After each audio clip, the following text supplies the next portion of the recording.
Before we begin the event, I would like to ask your kind cooperation during the symposium, the second symposium. Please make your mobile phone and other communication devices in silent or inactive mode. Thank you. For all of the experts and participants, good morning, selamat pagi, and Assalamualaikum warahmatullahi wabarakatuh. Hopefully you are in a good condition today. Since yesterday, we have been engaged and exposed to the first day of the symposium. We have heard, discussed, and exposed a lot of exciting list of NCD's topics, got a lot of experience and information from distinguished speakers, and as well as activities that had which we aim to spearhead cutting edge in NCD's research initiatives. Ladies and gentlemen, we shall now begin our second day symposium. For today, the agendas will be divided into 4 parts: summary from the first day, presentation session, poster presentation, synthesis, and closing.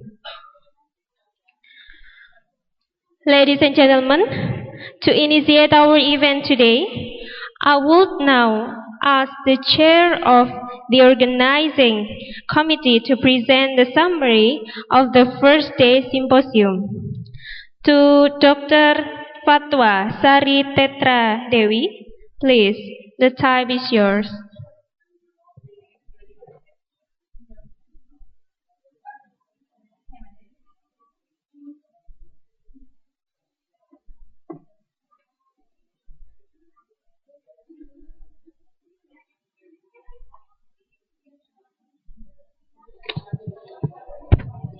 Assalamualaikum warahmatullahi wabarakatuh. Good morning, ladies and gentlemen. Today I have an assignment for myself, that I need to summing up what we have discussed from the first day. So as I perhaps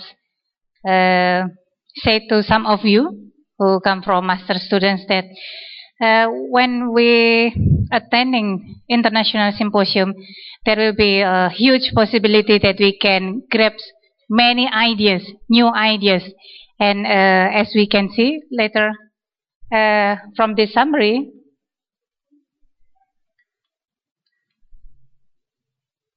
it doesn't work, Mas. On the first session, where we discuss about NCD health and development agendas in the global level, we can see that epidemiologic transition of communicable disease has been translated into non-communicable disease. From many data, many morbidity, mortality also become this base for this fact. However, we cannot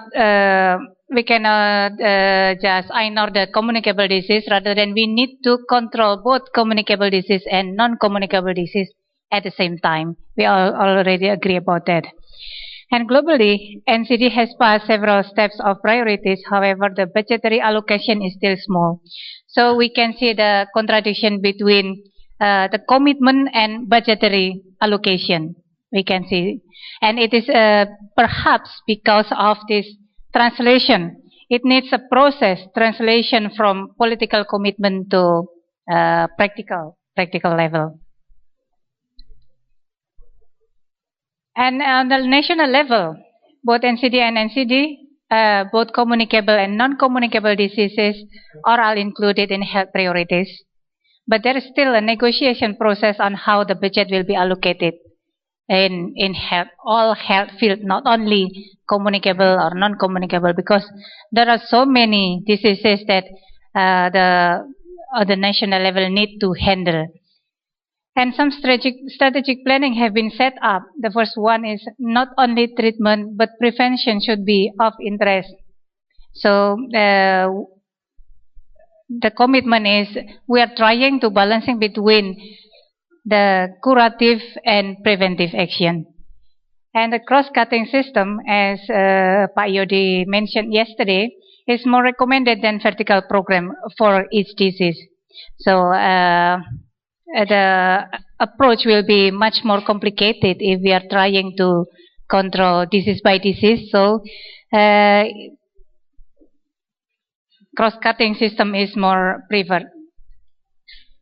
On the second session about climate change and non-communicable diseases, we already see many evidence that show the relationship between climate change and NCD. Climate change increase in NCD disease burden, mortality, and severity of diseases, both communicable and non-communicable disease. And there were the debate yesterday that some diseases can include it in non-communicable disease, and well, regardless of those debates, as long as we are still remember that we are going to have cross-cutting system approach, then I think it will resolve. And there is benefits of climate change mitigation on non-communicable disease, which is what is good for climate change is also good for health, as mentioned by Professor Reiner yesterday. So, for example, if we reduce our red meat consumption, which is good for climate change, and it is also good for our health because we can reduce the fat consumption. And from the third session about health sector strategies to prevent and control NCD, NCD is the leading cause of death in Indonesia. It's not only in global level, but also in Indonesia.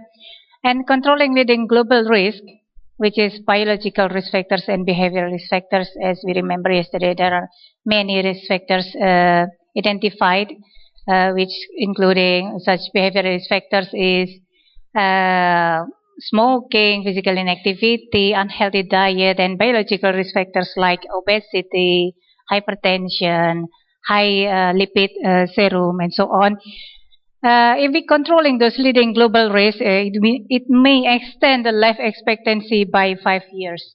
So it is a lot for the population, extending by 5 years. And there are disparities to control NCD. There are 3 disparities, which is service disparity, sectoral disparity, and policy disparity, which means that this is some weakness that we have, and we need to take into our consideration when we want to control NCD.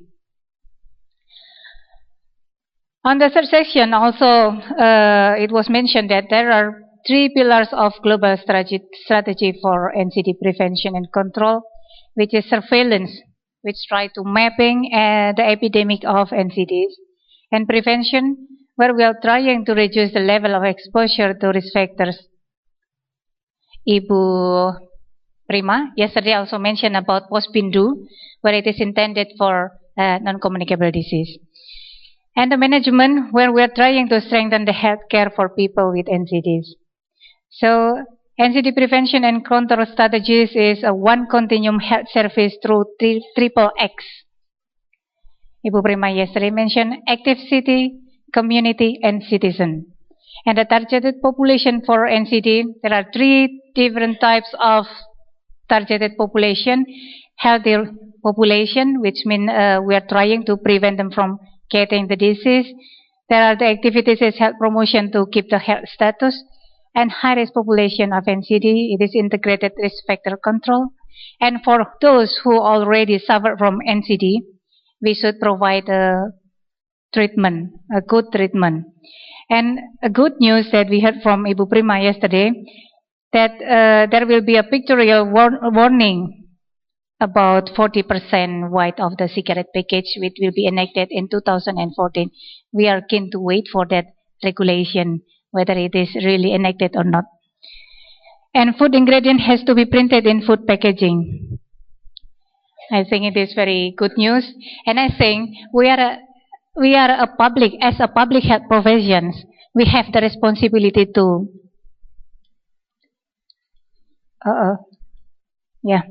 we have the responsibility to guide, to be a guidance of this policy. I think it is a very brave step of Ministry of Health, and we need to be behind them. And in the fourth session about improving health system responsiveness to NCD, strengthening health system is a key control to NCD. What Bapak Stephen said, yeah. And the threat of NCD in Indonesia is so real, which is devastating impact of NCD has been estimated. There are household expenditure on NCD which is continue increasing. And health service readiness in Indonesia is still, however, in phase 1, which is still weak, while we know that the threat is really real.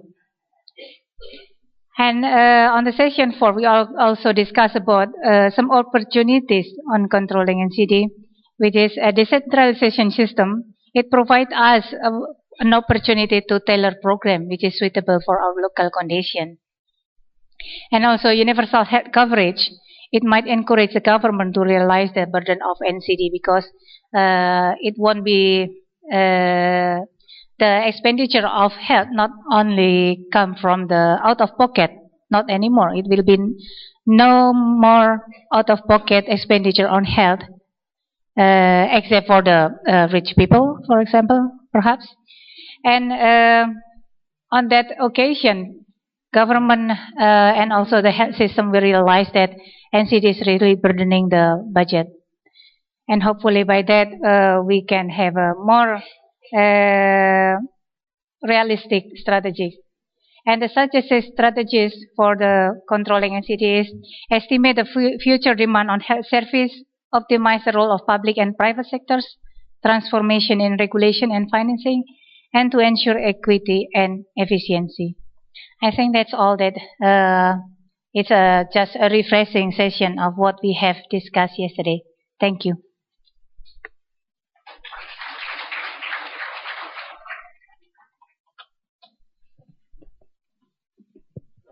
Thank you, Dr. Fatwa. Ladies and gentlemen, it is time to our presentation session. The topic for this session is healthcare and community system preparation and managing NCDs.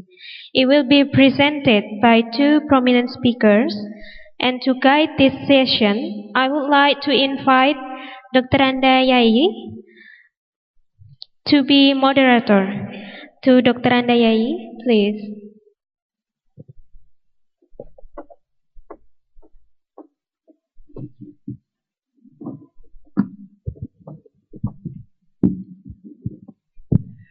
Good morning, everybody, ladies and gentlemen. Selamat pagi. Assalamualaikum warahmatullahi wabarakatuh. Salam sejahtera, salam sehat. Yeah. We are going to actually for this symposium is going to prevent the speed of increasing of the NCD in Indonesia. This session entitled Healthcare and Community System Preparation for Managing NCDs that will be presented by three experienced speakers.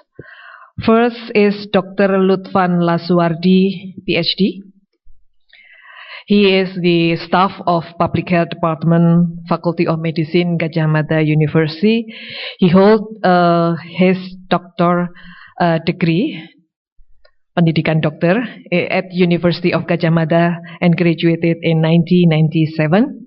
And then continue with master degree in health policy management in Faculty of Medicine, Gadjah Mada University too, and finished at 2002. And then he is continuing his doctorate degree, or Doctor of Philosophy, in, I hope that my pronunciation is right, Medizinische Universität Innsbruck, Austria, and finished in 2007. He has published some articles in international journals, 1, 2, 3, 4, 5, I think more than 5 articles in international journals, and he also has coordinated some research in administration system, and then in the health decentralization website and discussion forum, as well as principal investigator in the development of interactive multimedia CD on health education, hospital cost analysis, and cost analysis on primary healthcare, working with WHO. And he is now, I think, also active in the as a researcher in the Center for Health Policy and Management in Faculty of Medicine, Gadjah Mada University. And the second speaker is Dr. Maria Nielsen. She is a researcher, also active in policy works, that now in public health and clinical medicine, the University of Omeo, and she also doing some teaching, and she has published some journals with some topics that related to climate change. But as I read the CVs, she also writing about the tobacco use as well as resilience. And then that what I discussed yesterday, she also supervised and working with PhD student in the some topics, tobacco prevention and policy, climate change. And now is she also attached to the Unit of Research, Education, Development and Public Health at Västerbotten County Council.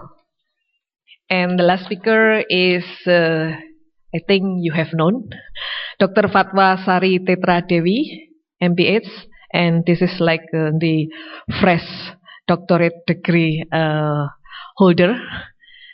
She just finished this year. And now she is lecturer in the Department of Public Health, Faculty of Medicine. But she active in some projects and has published some articles, international articles in cardiovascular disease risk factors, as well as NCD control. And with me, is also working actively in tobacco control activities. I would like to welcome 3 of our speakers to be here. Please give applause to our 3 speakers. And the first time, I would like to ask Dr. Lutfan to present his presentation for the first time. And we have 15 minutes to present. Yeah. Please, the floor is yours.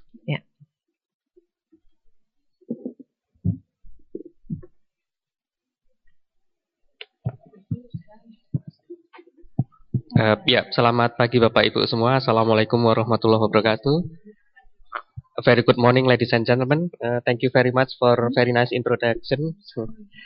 I would like to discuss with you actually about the healthcare innovations for managing the NCD. This is actually the title that the organizer asked. But I would like to give the special focus only on the IT perspective, which is which I involve in several projects. So,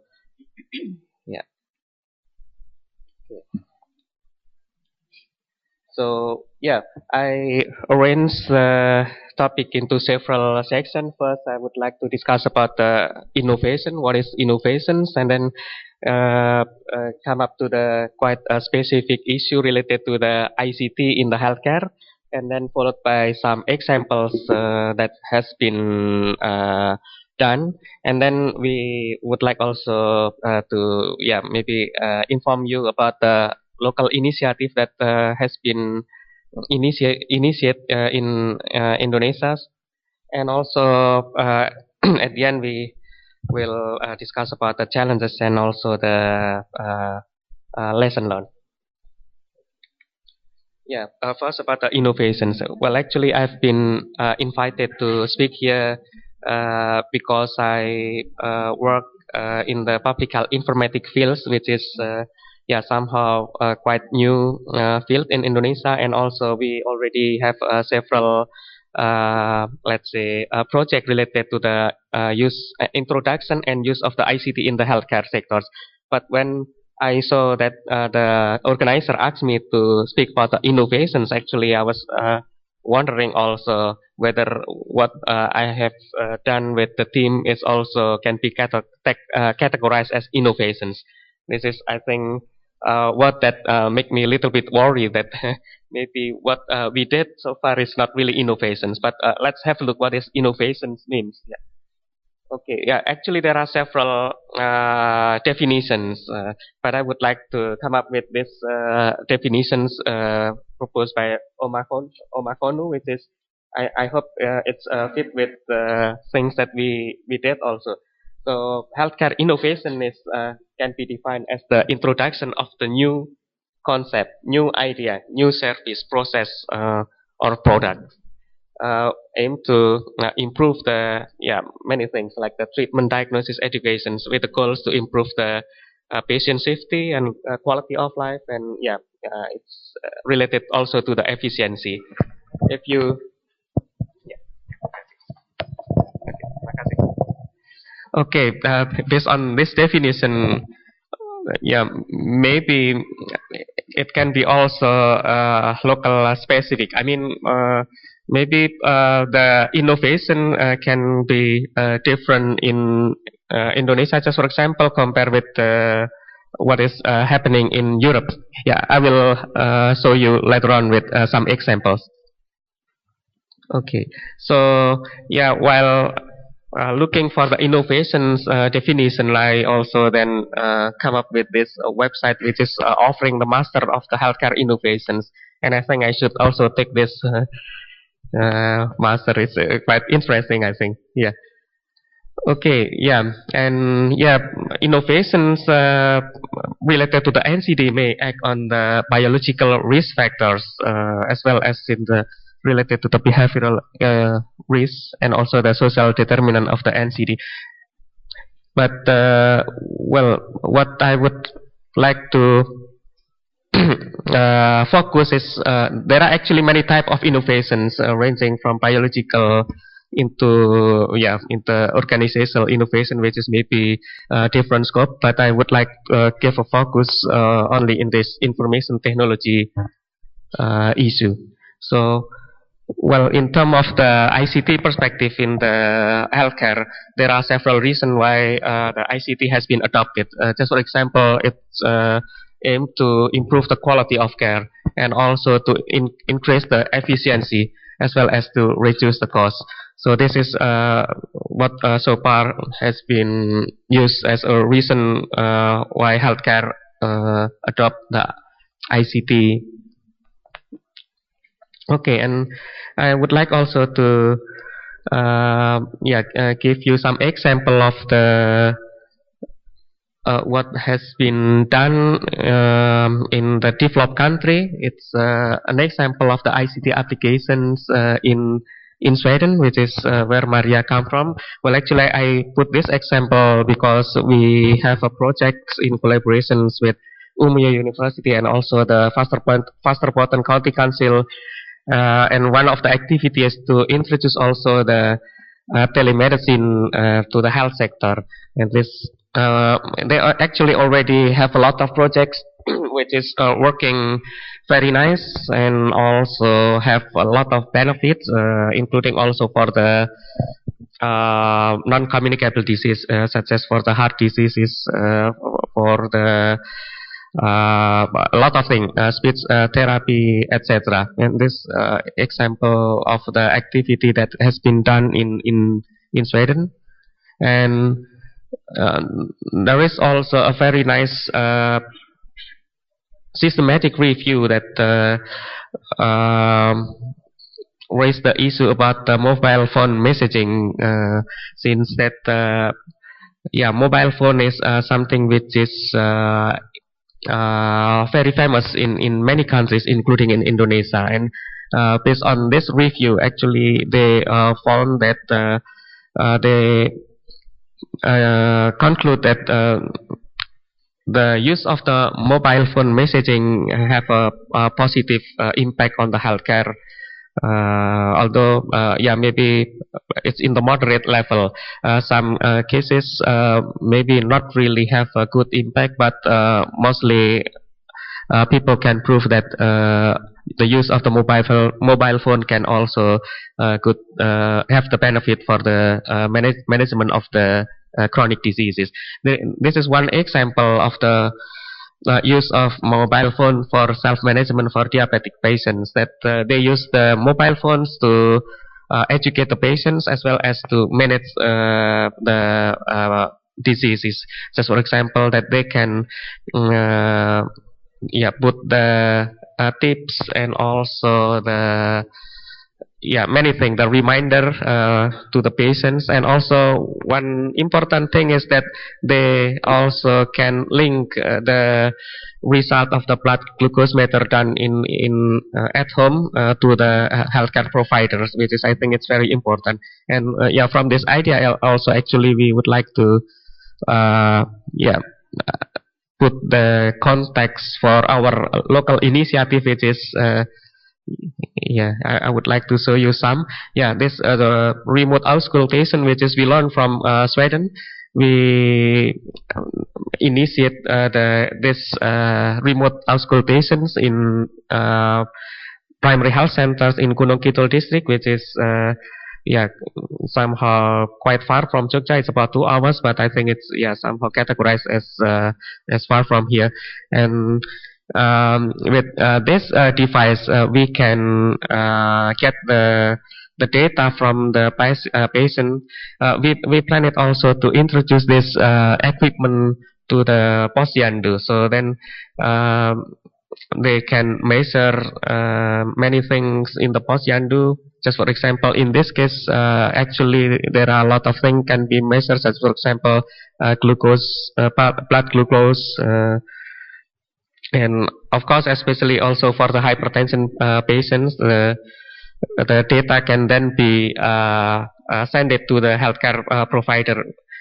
And hopefully then with the better documentations, the patient management can be also improved in the better way.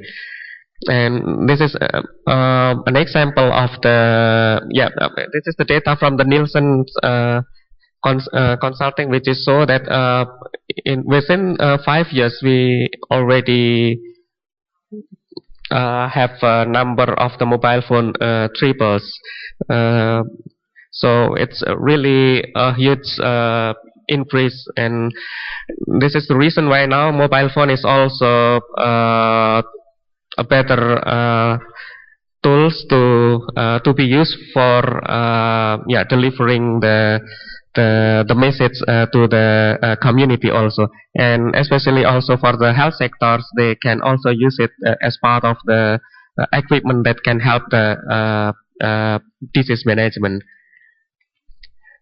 And one of the activity that actually not only specific for the NCD but also for others is this medical record that maybe usually we can find in the primary health center. It's simple like this one, but then maybe if they have no better documentation system, it will be like this one.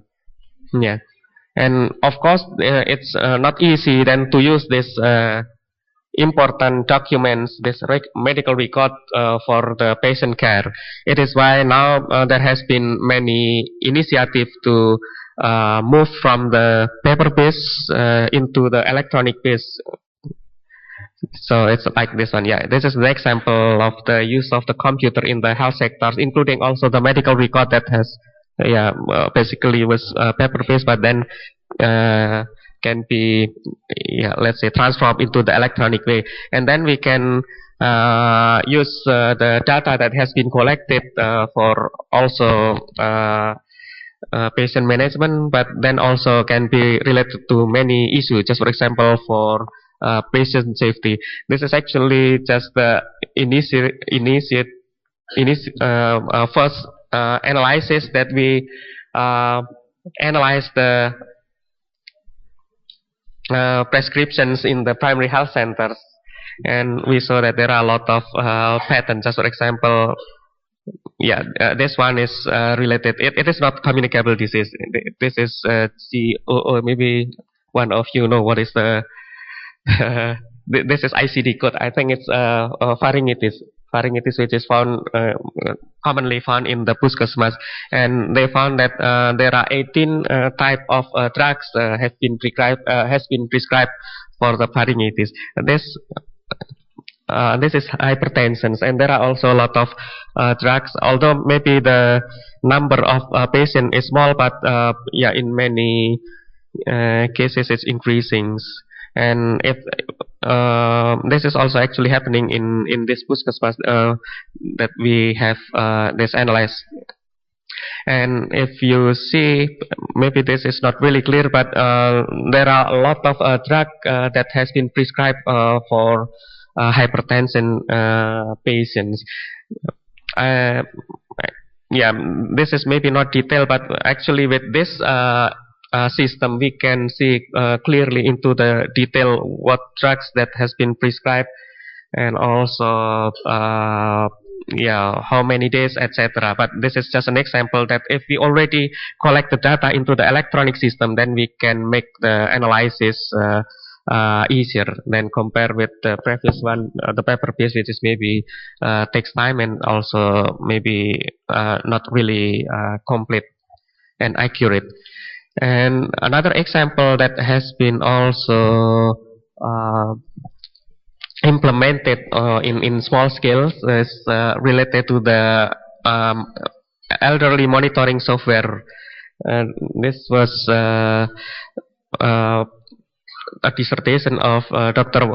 Wardati, which is try to develop the tools that can be used to monitor the elderly.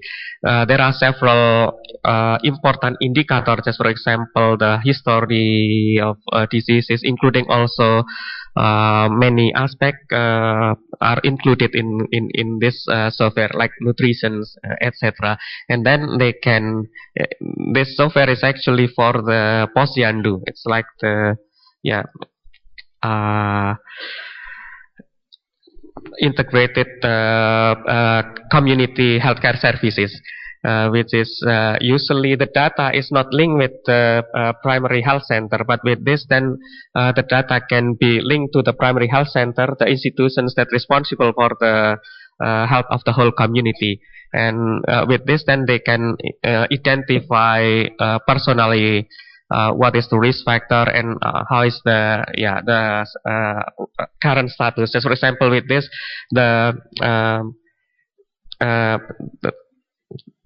what's tensing so it's the blood pressure is also measured regularly using this system, and it can be delivered to the primary health centers automatically, and then they can make sure that the process in this monitoring can be done efficiently without have to go there and also checking every patient. But all of the data that has been measured in posyandu for the elderly can be delivered to the health center automatically. Okay, that was the several examples that have been done in let's say low level setting, since actually there are many applications that has been developed also and working properly in developed country. But this example I choose, which is currently undergoing and also has been implemented in Indonesian healthcare system. And we found many issues regarding the implementation of the ICT in the healthcare. One is related to the human, since that human is very 3 minutes important. more, sorry. It's finished? No, Okay. 2-3 minutes. Okay, I give thank you you. additional.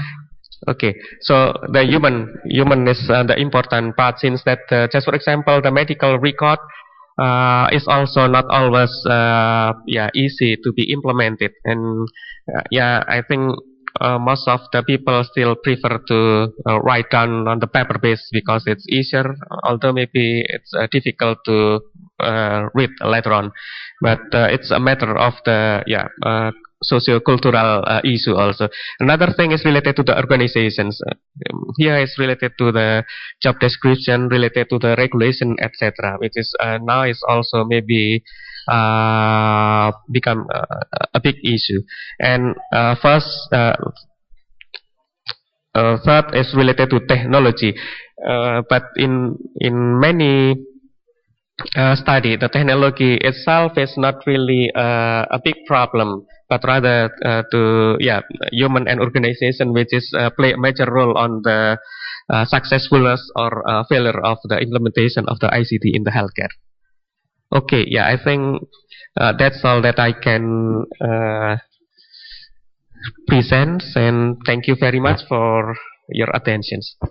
Thank you, Dr. Lutfan. It's very interesting to make us to realize and aware that the high technology now is starting to be used in the healthcare system and healthcare, I think healthcare services and also healthcare organization. But maybe you have to still consider, Dr. Lutfan, that in Indonesia there are still some areas that no electricity.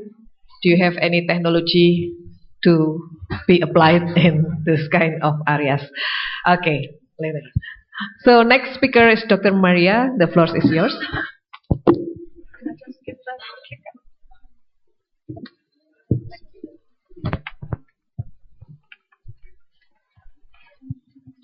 Good morning. Nice to be with you today.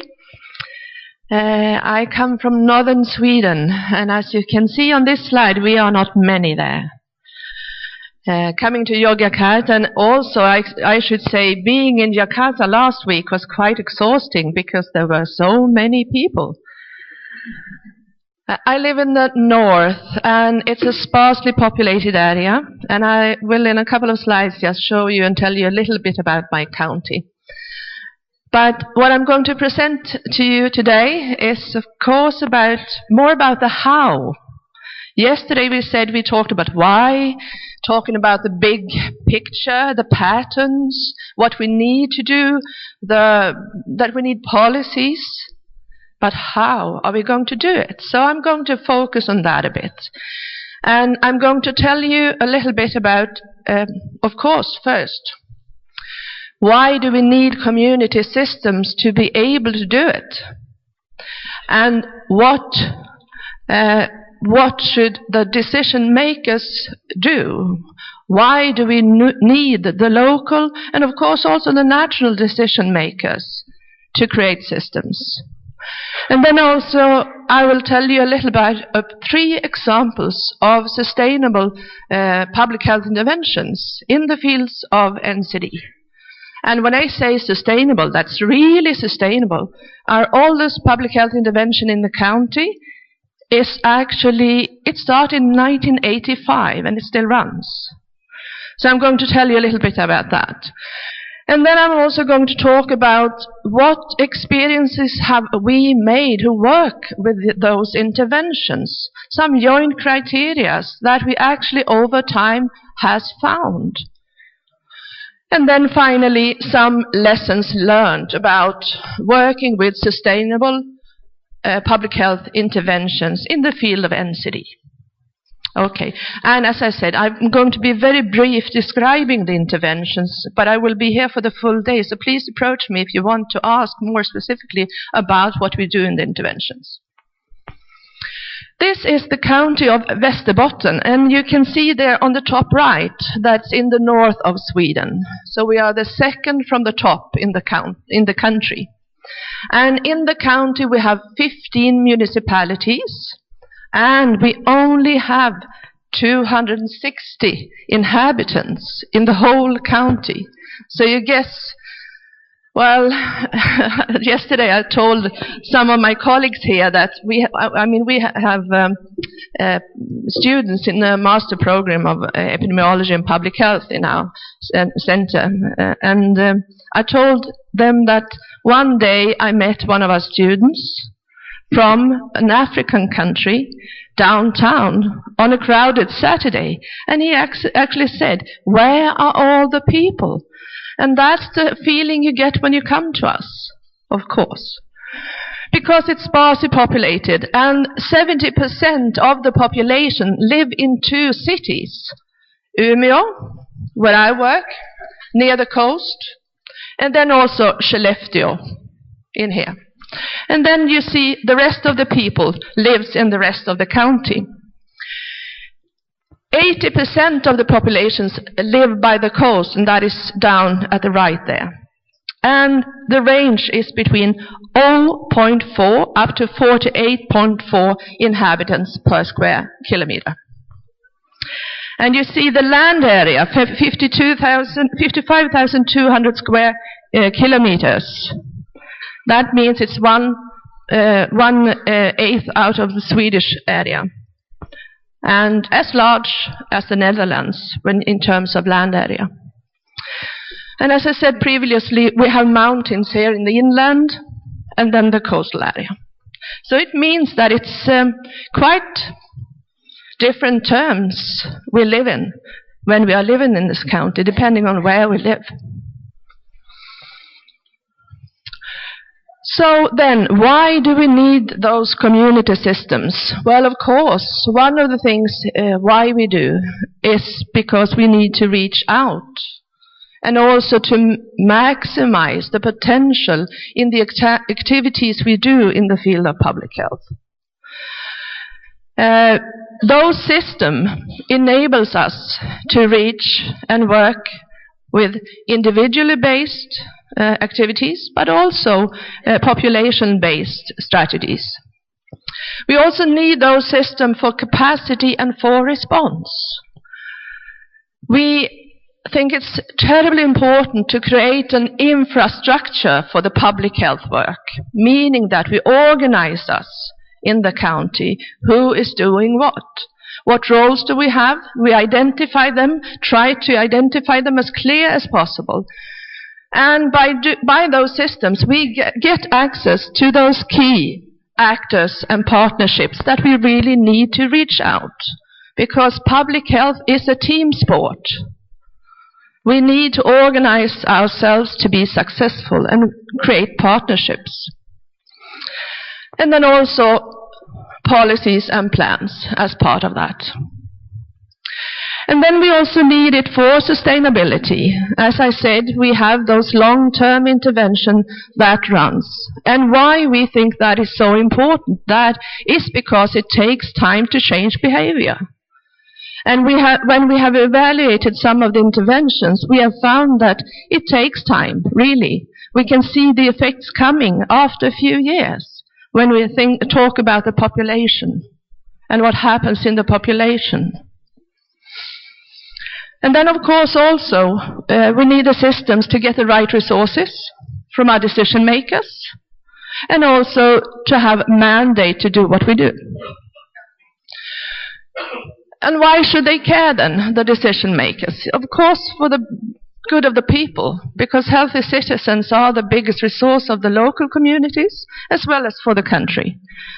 So this is something that we always bang into the heads of our decision makers, that we need you because of this reason. And of course to reduce the costs, to identify and reduce the gaps. That's a responsibility that the decision makers have. And then also because they can enact policies and plans. And when I was introduced, it was mentioned that I've been working in tobacco control and prevention, and I've been doing that for the last 20 years. And I'm an advisor for the Swedish government on tobacco policy. And when you work with local interventions, of course you need the national systems. Because if you don't have the national policies, you don't have a good context to work in.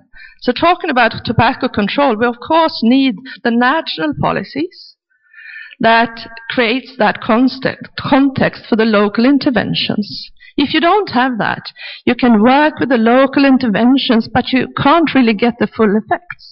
I mean, if I work with to try and prevent young people from starting tobacco, and the national policies allows the tobacco industry to advertise all over, it's like running with a stone in the shoe.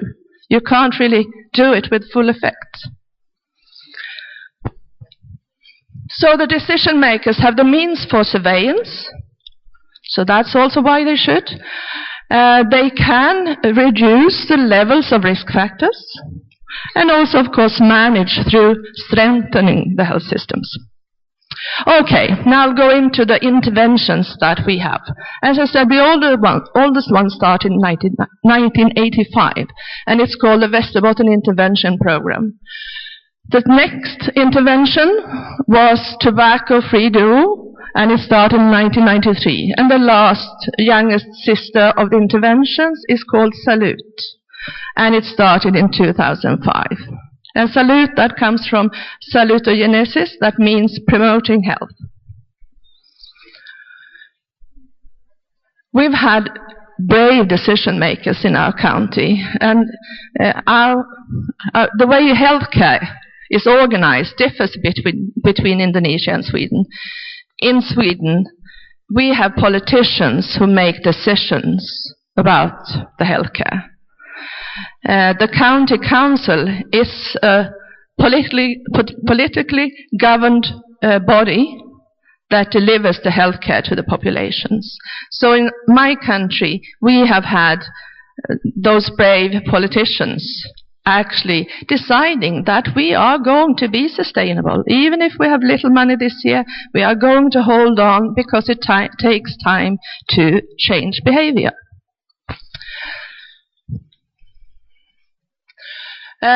When we have looked back at the intervention, we have actually seen that there are some similarities. You can learn by looking back.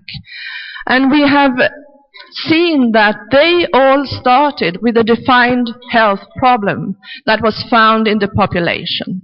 In terms of this Västerbotten intervention program, it was all about CVD mortality and diabetes. I'll come back to that in a little minute. Cancer was the problem when we talked about tobacco. And then Salute, then it was obesity in young children, that they found that the children today had more of oral health problems, but also more of mental problems.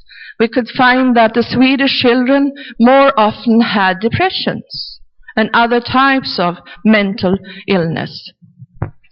So then came the political decision, and we have seen that in all intervention, that it actually was them, the decision makers, that said, do something about it to the county council. We also found that we had target groups identified very clearly, depending on the health problem, of course. And for the first intervention, it was the middle-aged people. For the second intervention about tobacco, it was youth, being 12 to 15 years old. And for the last, it was from the unborn baby, maternal health, up to 18 years old. We have also, all of us, identified key functions and partnerships. And healthcare has always been a part of it. But then we have worked together with NGOs, with schools, municipalities, local business, churches. Actually, we have worked with anybody who wants to work with us, delivering good interventions. We have said that the whole community is invited to participate, collaborating with us. We have also identified some core components. And we have in the intervention, and we have discussed them, and we have decided them with the local community, but they have been based in evidence, because from the university and from the healthcare, We have reviewed the literature to find what components are important for this kind of health problem. And then we have brought that into the community, have those discussions, and decided about what is our intervention going to be. We have also identified some common steps in the process. All of us have had an initiation phase where we have piloted what we do. And then when we had identified the core components, then we have scaled up the intervention when we feel that the pilot is working fine. And that might be 1 or 2 years before the upscaling starts, even 3 years. Then it's a phase of maintenance. And then, of course, development is always a part of it, because if you want to keep an intervention and make it sustainable, you also have to keep it up to date, so it's interesting for the people and for the target group you work with. And in all our interventions, we have evaluated, collected data, so it's also part of research, and also there are policy expectations. Meaning that we want to integrate this into policies and plans in the local communities. Just a little bit about then the Västerbotten intervention program. You remember I talked about cardiovascular disease and diabetes. It was identified that one small municipality in Västerbotten had a very high level of cardiovascular disease, a much shorter life expectancy than other counties. So then they wanted something to be done. So that little municipality was the pilot area. The main component of the intervention was that the population was invited to a health examination in the age of 40, 50 and 60. So when I turned 40, I got a letter home saying that you are invited to your healthcare center for this health examination. You fill in a survey when you go there. Questions about risk factors, of course, but also how you live, what you work with, your socioeconomical status, also about social capital. It's a long survey with important questions. And the health examination is, they take blood samples, they measure the blood glucose levels, blood pressure, of course, BMI, lots of different tests. 10 minutes more, sorry. Sorry, okay. And then after that, they are invited to a counseling with a specially educated nurse. And one way to look at the effects is that you actually can see that something has happened in the county. This is about the mortality, it's mortality data, standardized mortality ratio. And you can see that something has happened positively in the County of Västerbotten over the years. Then the tobacco-free deal, that's in schools. It's the county council that works together with the schools in the county. And the main component there is that you sign an agreement with an adult as a child. You choose an adult to sign an agreement to stay tobacco-free for the coming 3 years. So you make this partnership, and when you do that, you get a membership card, and there are some small lotteries and small discounts on that card. And also there is an organization within the county council that goes out and offers schools help, and they have interactive discussion, information, and also education. They use active role models, and you can see here on the top here, this girl, she's a role model, active, and she's one of the more famous football players in the part of our world. We also have lots of role models in music, different artists that are very popular with the young people, that really speaks out about tobacco. And we also have an active web, an annual newspaper. And as you can see, something happened. We have a lower level of smoking in the county. So it was not expected that it would be on the same level. We expected the level to be lower also among the young people in the county. But there was a big reduction. After some years of the intervention, that big reduction came. And when questionnaires has been collected later, data has been collected later, we've seen that that effect remains. So something very positive have happened in the county due to this. And this is the last program called Salute. And that is, you could say, from the unborn baby. So it's about the mother who is expecting, the woman who is expecting, starts there, and then it goes through different ages, as you can see here, from the baby up to the 16-year to 18-year-old. And depending on in what age the person is, the young person is, different activities are happening. But of course, in the first module with the unborn baby, it's very much about counseling with the parents, about how they live, and so on. And also here, there are partnerships that goes as a red thread through the intervention, and with different partnerships depending on the age of the child and the young person.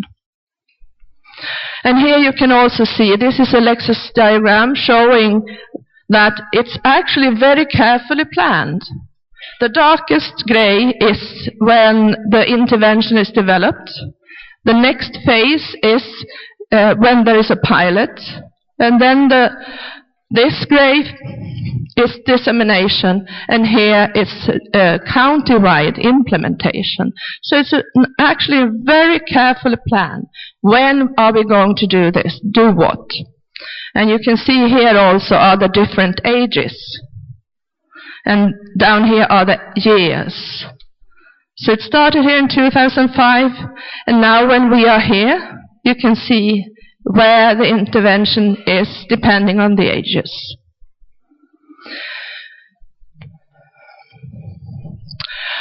And some joint criteria, I said. This is what we have come up with after having worked together. We are actually working on a paper together, those of us who's been working with those interventions. And as I said from the beginning, we have seen that we had a start with an identified health problem. There was a dialogue between the population and the politicians. We built an infrastructure together. We organized us with clear mandates and responsibilities, healthcare, and different parts of the community. We carefully, based on literature, selected intervention components that was discussed and decided with the community. We inform, we educate and train, and that is an ongoing business all the time because that is needed. We also work quite a lot to keep it modern for the new generations. When they come, of course, they must find an interesting intervention that goes with time. And we evaluate. And that is very, very important that we actually have research from the start integrated with the interventions. And some lessons learned is that we must understand and we must meet the population, the public's expectations. And prevention, to be successful, needs that you organize in a community and help each other in that. The intervention providers need feedback. They must know, is this going well? So that's why the research is so important. One must also understand that every partner can have an agenda of its own. And that has to be acknowledged and also talked about, understood, so we can meet that as well. And then this joint venture with researchers and healthcare, that's a very good combination. And we actually put prevention first, and then we do research on that. Some put research first and try to do an intervention to fit in and become sustainable. But our experience is that we put prevention first, the intervention, and then do the research. That's possible to do there. And without the decision makers, the journey will certainly be short. If you want to read about this, it will probably be published in this paper called Global Health Action. We haven't submitted it yet, but it's not going to take that long before we do. And we are talking about this journal. Thanks for your attention. Thank you, Dr. Maria, for your very experience here. That even though in the small population in the world, but for solving the health problem needs a long journey. Yeah? And I cannot imagine in Indonesia for controlling the tobacco. We still have 67% of male are smoker. Cigarette advertisement is still not be banned. Yeah, and you still can have the cheap cigarettes. This is one of cheapest cigarette in the world that can be found in Indonesia. So thank you again, Dr. Maria. And now I will ask Dr. Fatwasari. The floor is yours.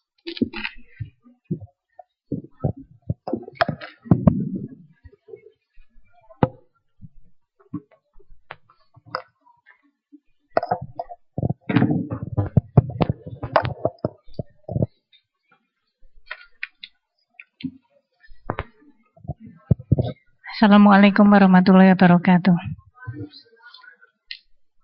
I hope you do not get bored to listen to my voice or see me again and again. Okay, because this is part of my task.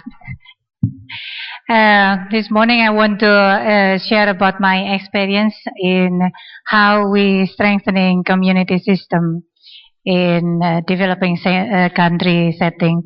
So it is an advantage for me to speak after Maria because many of my ideas is also similar with what Maria mentioned. So I can skip some of my slides. That is good because I'm also trying to address why we need to strengthening community system. Exactly the same with Maria has, and what we have learned from the case. I will share my case about how we strengthen the community, and the next step is what can we do to strengthen the community.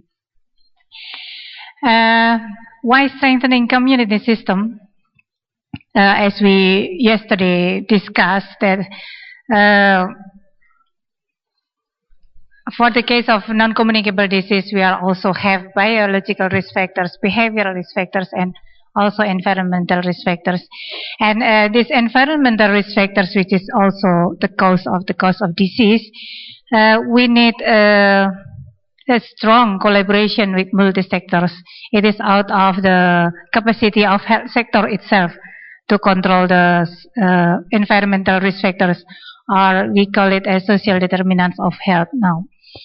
And that's why we need to strengthen the community, not only the health system itself, but also the community, because we need collaboration with the community on improving the environmental condition. For example, if we want to solve the poverty, it would be much more difficult if we are not involving the community. So that's why we need to have the community system beside health system, of course. There are two tools of well-being. This I get it from Minter, and the tools are health system and community system. Those both system, health system and community system, they are complementary each other. And one cannot ignore others, but one can suppress the others.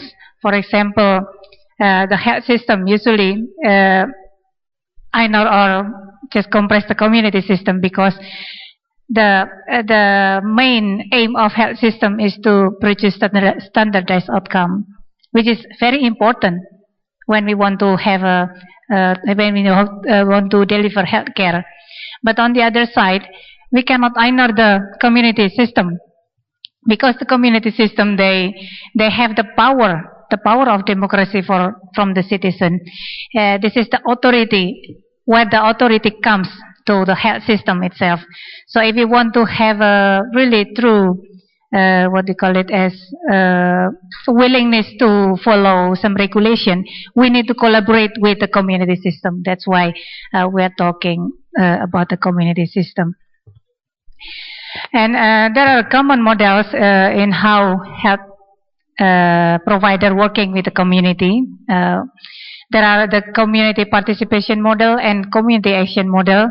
When the community participation model, it is more dominated by the provider, health provider, and the community action model is more dominated by people, which means that it is the majority of the action is initiated by people, and it is also fulfilled. The resources is fulfilled by people, and of course, there will be a high sense of belonging of the program, and the more sustainable the program, and the more likely to let the behavioral changes.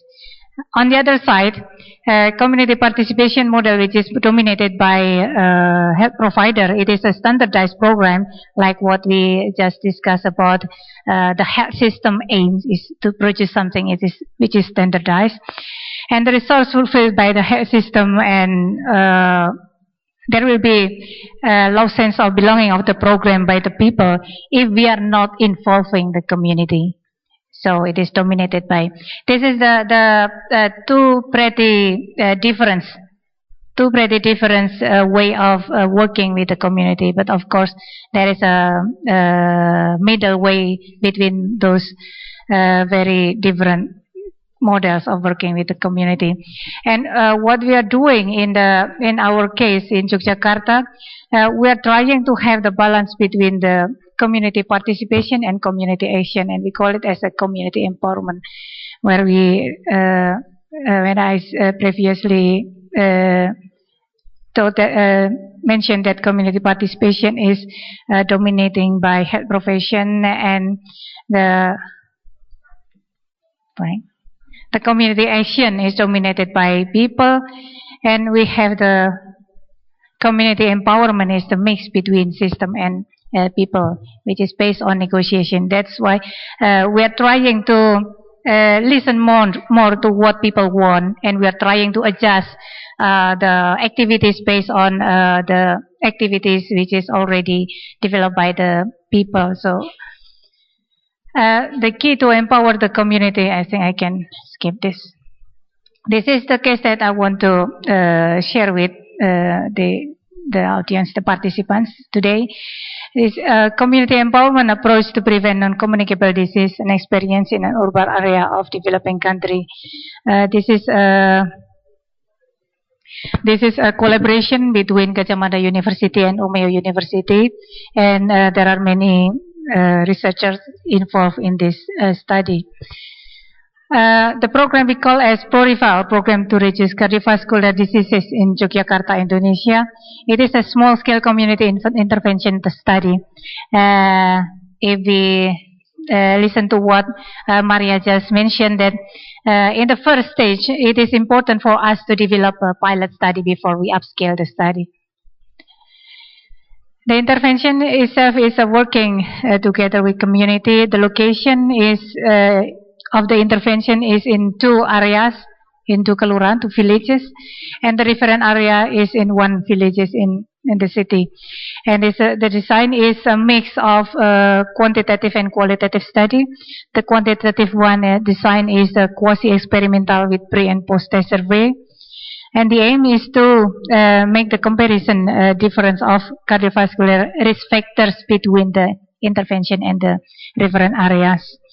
And qualitative data, we are trying to capture what people's motive and responses to PRORIVA, to see what is their response and to see how do they impress the intervention and so on. We collect the data through free listing, in-depth interview, focus group discussion, and also from the meeting minutes. And this is the location of the intervention study in the Kalrejo district, and the referent area is in Mantri Jeron, which is quite far between those places. And the stages of community empowerment, we following the stages of community empowerment, which is already applied in controlling HIV and AIDS in the community. And we have 5 stages, which is more or less like a problem-solving cycle, like usual problem-solving cycle. But we are trying to make an innovation with emphasize the process of delivering the intervention. For example, in the first stage where we are building the trust, we are not saying to the community that, okay, we want this NCD control program, and will you participate on this program? This program is consists of this, and this. You just need to follow. No, we are not doing like that. We are trying to make a negotiation. What is NCD? And whether the local people really aware of the danger of the NCD.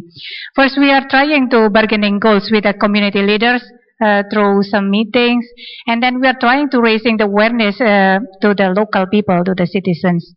And we are going to we went to their existing public meetings, and we are trying to make a socialization of the NCD. We are trying to understand the belief and bias about NCD, about heart disease. And they say that heart disease is called as, they call it as angin duduk or sitting wind. Perhaps, I think most of you already listened about that. If you come from Indonesia, you will know about sitting wind. It's sometimes, which is misunderstood with masuk angin or exposed too much to wind. It's quite common in Indonesia, but this misunderstanding usually ended up with a serious impact, which is delayed in helping the patient. In that stage, we are trying to understand the belief and the bias, and we are trying to make a self-identification. We facilitate the people to make a self-identification of the NCD cases among them. So we need to raise their awareness that NCD is really a problem in this community. That's the message that we want to have. And also we expose them with some epidemiological findings. On the next stage, we are trying to develop the program, and it was decided that we have a teamwork which consists of local people and the Prorifa team itself. This teamwork, we are trying to develop the program which might suitable in general activities that people have. So we are trying to develop the program together, hand in hand with the local people. And most of the local people are community workers, health workers, or local leader. And on the 4th stage, it is a community organizing stage, which is we're trying to implement the program into the practical level. So we are trying to have the activities done especially by the local people. So we are not become the dominating provider. Perhaps this is the quite difficult, quite tricky role that we have to stick on. Usually we are, as a health provider, we feel that we are somehow more knowledgeable rather than lay people. But in this case, we need to really control that feeling. We need to really stand hand in hand. We really need to be their partners, not to be their teacher or their and so on. And on the last stage is the initiation of maintenance, when we are trying to insight from the field and we are preparing for the continuation. I think the most important thing that we are trying to develop is we are trying to develop mutual understanding, working together with community and sharing resources, and also learning together. I think this is the most important one, that we are learn through the process, all the process from the building trust until the last stages. This is the activities that we have. It's like a usual one, but I mean we want to emphasize the process of delivering the process of how we build the trust and so on. This is a health education like similar that we can have it. And aerobic dancing, this is led by local junior high school teacher who also have the skill of teaching sports, and she lead it. And Sunday walking together, they organize, they want this kind of activities, and they organize it and they have it, and they do not really mind to spend their own resources. That is also the nice thing that we have. And also the cooking competition, they also want to have that kind of activities, which is out of our agenda actually, but they want it, so we try to accommodate it anyway. This is some activities in the intervention, building trust. We are involving in some community leader meeting, public meeting, and program development, and in the community organizing. We also have similar like what Ibu Prima yesterday mentioned, Pospindu. Yeah, we also trying to have a CVD information post where people can get information and also can have risk factor screening in order to make them aware of the condition. 3 minutes more. Okay, thank you. Sunday morning walking, exercise group, and so on. And also the initiation of maintenance. This is the program acceptance. We can see that people are more willing to participate on community organizing. And the reflection, if we reflect back to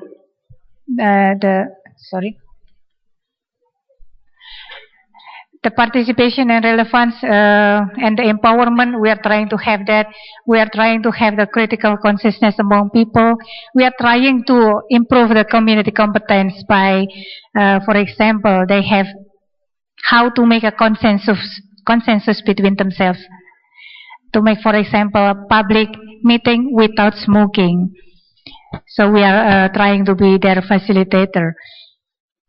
And when we compare between what people response and the health system response, this is from the qualitative study that we got, and this is from the document that we learned. Both people and the health system consider that NCD is dangerous.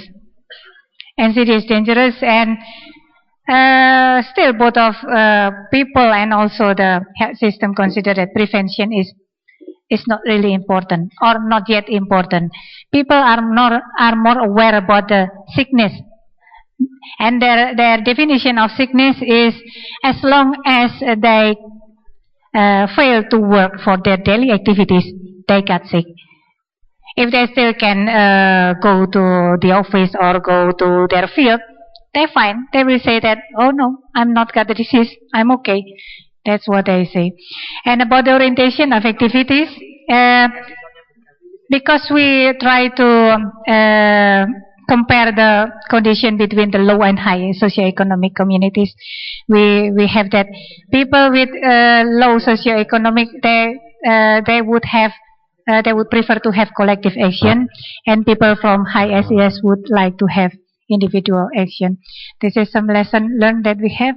The local condition that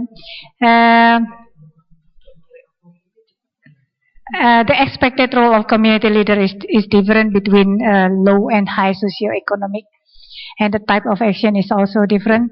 And women is actively supported the program, so we really need to consider the role of women when we want to deliver a health program. And the opportunities that we learn from this case study is the opportunities to reach the low SES group, and it is not to be an independent intervention. We need to combine it with a health system, existing health system, with top-down approach.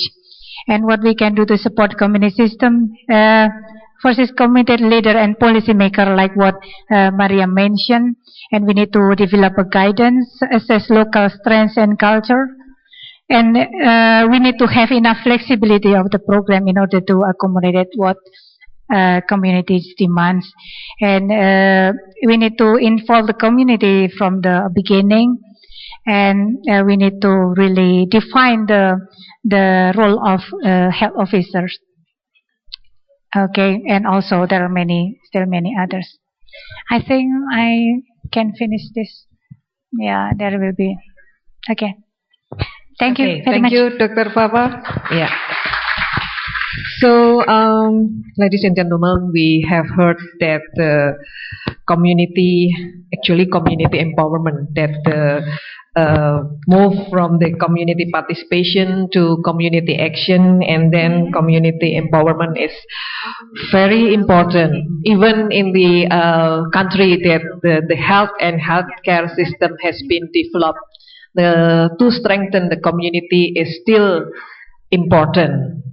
And indeed, in Indonesia, I think we need to work more on strengthening the community, because our health and healthcare system is still not very advanced, and especially if we talk about the non-communicable disease and talk about the risk factors. Yeah? The survey on the healthy behavior across the provinces shows that 3 behaviors is still still very low prevalence to do the healthy lifestyle, which is tobacco consumption. Second is eating fruit and vegetables, and then also physical activities. So those 3 behavior still need to be campaigned, to be applied to our community. So we still have 15 minutes for discussions. So I can ask on the floor if you have questions, maybe comment, or maybe suggestion to our 3 speakers. Please introduce yourself and then to whom you ask. I think from here, 1, 2, and 2. Yeah. First, yeah, you. I don't know the name, so please introduce.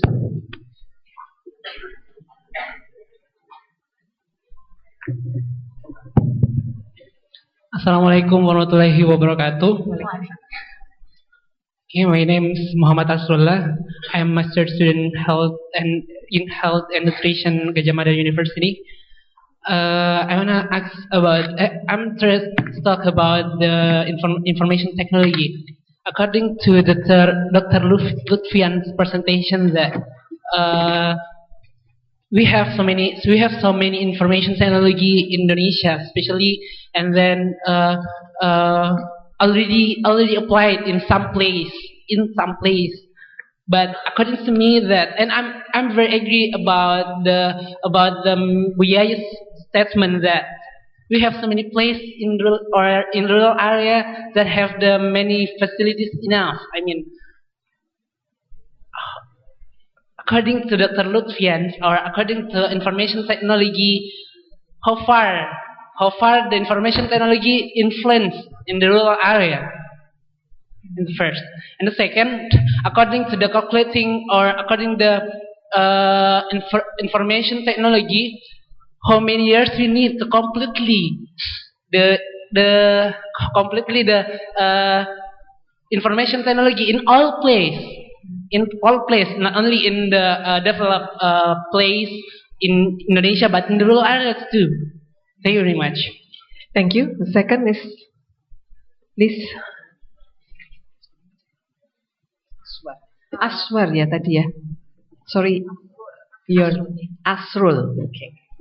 Assalamualaikum warahmatullahi wabarakatuh. My name is Ika. My question is, I'm interested with the slide of Dr. Nelson about the sign of contract until 9th grade. What you like to tell us how to do that and how to control the teenager follow the rules. And the second one for Dr. Fatwa, understanding that the belief common that about angin duduk and masuk angin, that's common in society. How the effective way to make all the communities know that is the NCDs. Thank you. Thank you. And for the right side, Ya, Ibu ya.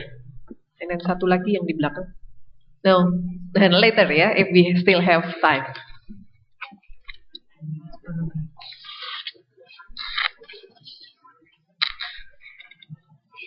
Okay. Yeah, please. Okay, I'm Harbiana Rahman. I'm from Health Promotion. A strong health system without a strong community will not give maximal result like we hope. But how about with our country? Indonesia is a development country with many cultures in there. And like we know that every culture have different influence to our belief, to our lifestyle, and to our behavior. And until now, I always believe that the one of smart alternative to improve our health system and health care is we have to try to use the social cultural approach to improve our system, our healthcare system. Maybe like kemitraan bidan dan dukun to decrease the mother mortality in our region in Chakalar. And I have the last question is special for Dr. Fatwa. I recently read your abstract. I want to know more about Profira. And I want to know what Profira have done in Jogja to control NCDs in Yogyakarta, and what challenge Profida get to control NCDs in Yogyakarta. Thank you so much. Thank you. I think I would like to our speakers to respond it first, and then we still have one gentleman and one ladies that will ask. So please, Dr. Maria. Okay. About the contracts, we have meetings in the schools with the children at first. So they get counseling and lectures that are interactive on tobacco. So they get a chance to talk about it, hear what their friends say, reflect. And then the program is introduced to them, so they get an offer that you will be invited to this if you find it interesting. And if so, you should team up with an adult of your own choice, that's 18 or more, that will be an active supporting person for you in the choice to be tobacco-free. So we really start with the child who makes the choice, and then we also have meetings in school with the parents where we inform about tobacco and about the tobacco-free duo and the choice, and that the child might come home and ask them if they want to be a tobacco-free partner. But they could also ask somebody else, could be a sister, a neighbor, a sibling, I mean, whatever, a grandparent.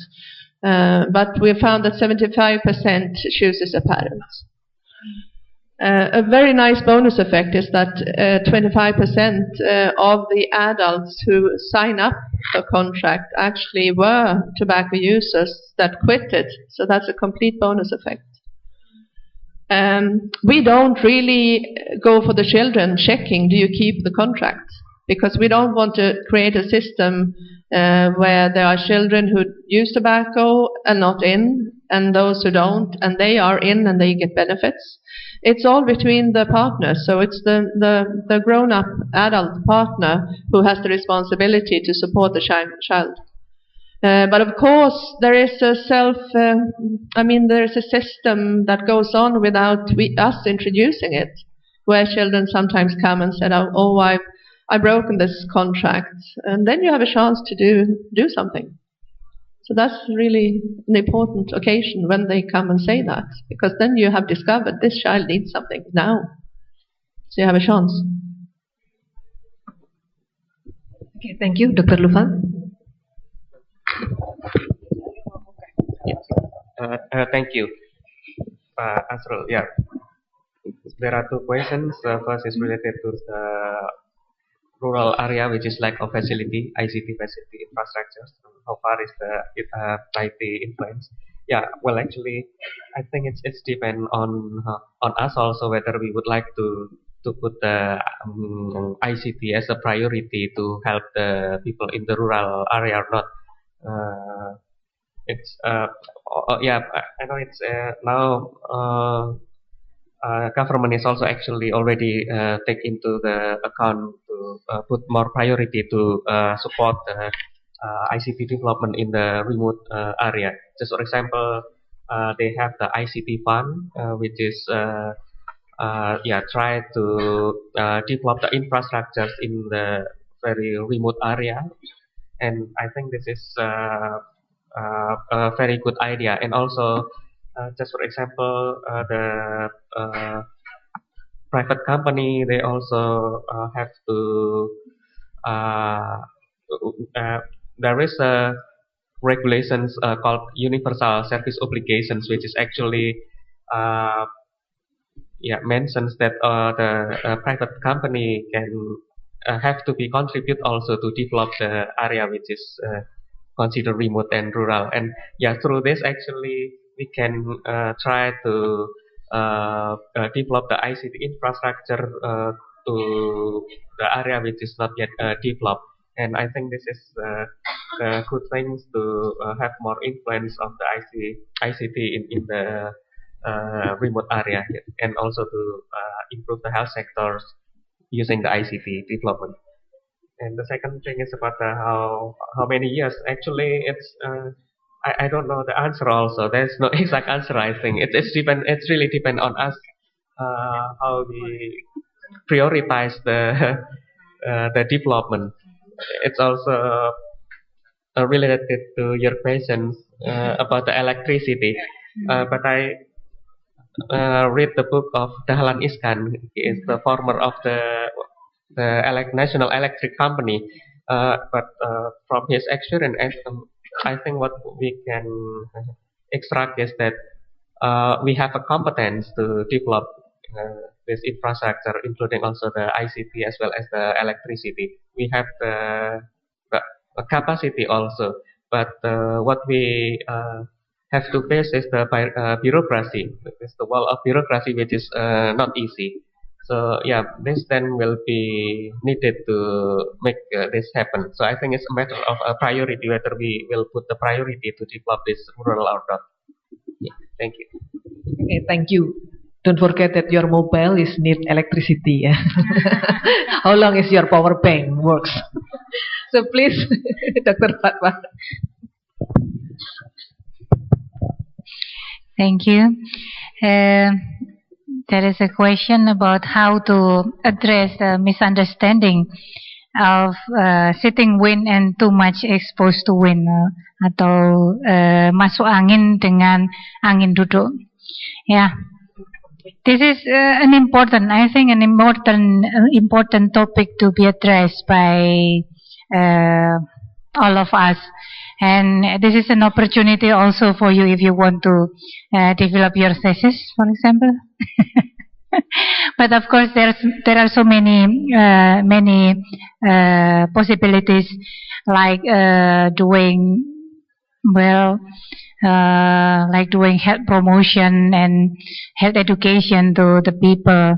That this is different between sitting wind and too much exposed to wind. Too much exposed to wind is more or less like a common cold, which feels like what do you call it? Unwell in your muscle, and because sitting wind is different thing. Sitting wind is they got pain on the chest, and the only thing that can do is sit and die. Perhaps that's the reason why they call it a sitting wind. But I think it is a really important topic to be addressed in order to prevent delay at giving proper treatment. And for the second question about ProRiva, If you want to know more about ProRiva, you can have it. It is open access. There is a book that actually this is the project that I written for my doctoral degree, and it is free for access. And I will provide you after this session. Perhaps we will give you the website address. And about the challenges when we performing ProRiva, perhaps the biggest challenges is how to control ourselves, as we are health provider, or more or less like health provider. We think that we know much more than people know, and this is quite difficult to control ourselves, not to teach them directly, not to not to help them as much as they want. So there is a tendency from us as a health provider to give help more than they want. So this is not really good way of teaching, I think. We need to give them time to think what is the best for them. And we need to give them the time to be a part of our program, to be the initiator as well, and to be the program developer, and to be the organizer of the program itself. So we need to share the power, I said, share the power of designing the program, implementing the program, and so on with the local people. I think that is the most challenging factor when we deliver this program. Thank you. Thank you, Dr. Fatma. Since the time is very limited, please, the gentleman. One gentleman, no? Okay, one more. Okay. Thank you, dear moderator, for getting a chance to ask. My name is Mira Oktarina. I am doing a training in the Department of Dermatology. I'm addressing my questions for Dr. Lutfan Lazuardi. Telemedicine is amazing. Particularly, teledermatology has also been used widely in a developed country, and it's very helpful for both for dermatologists and also for GPs. So the GP can send pictures of skin lesions to dermatologists. They can make some consultations, whether doing it with a computer or a mobile phone. This is really amazing. But I'm wondering that we actually are facing with not only electricity problems, internet connection whatsoever, but we are actually facing with sociocultural obstacles, because we have to deal with patients' confidential data. What do you think about it? Thank you. Yeah, Dr. Lutfan. Thank you. Well, actually, when we implemented, there are a lot of studies that prove when we implemented ICT in the health sectors, then the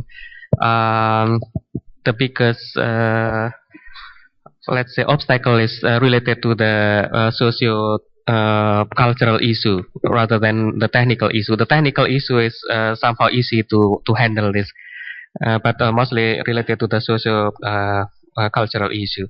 And when we adopt this, of course, that the important aspect like the confidentiality, security should be put in the highest positions. And technically, actually, it is possible. There are various encryption methods that can be used to let's say handle the security as well as the confidentiality.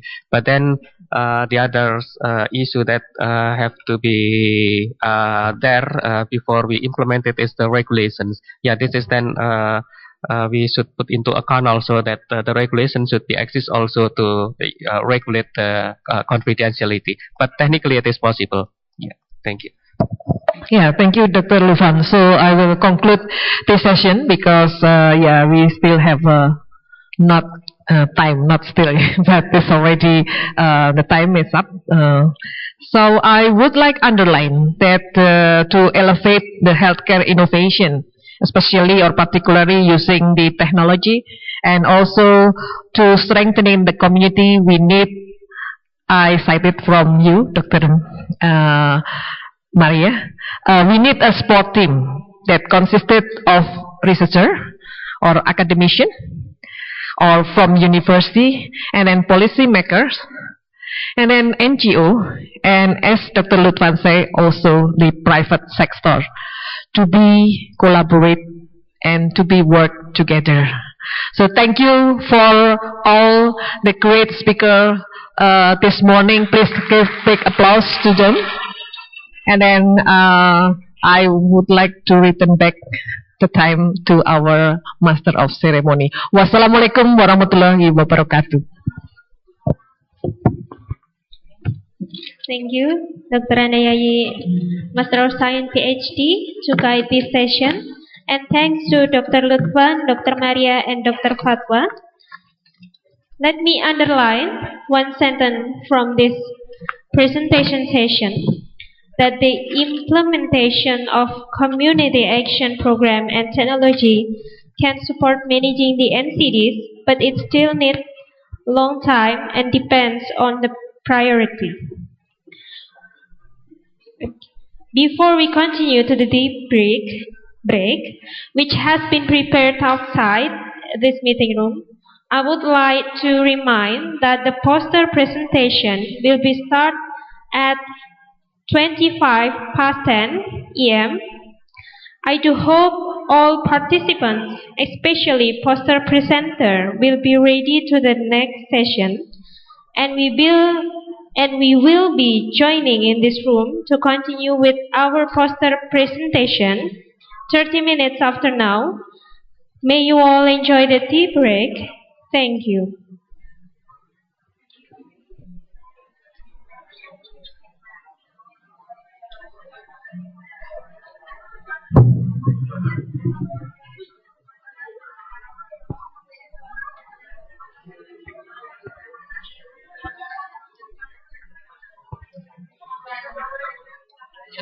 Aja, Ki.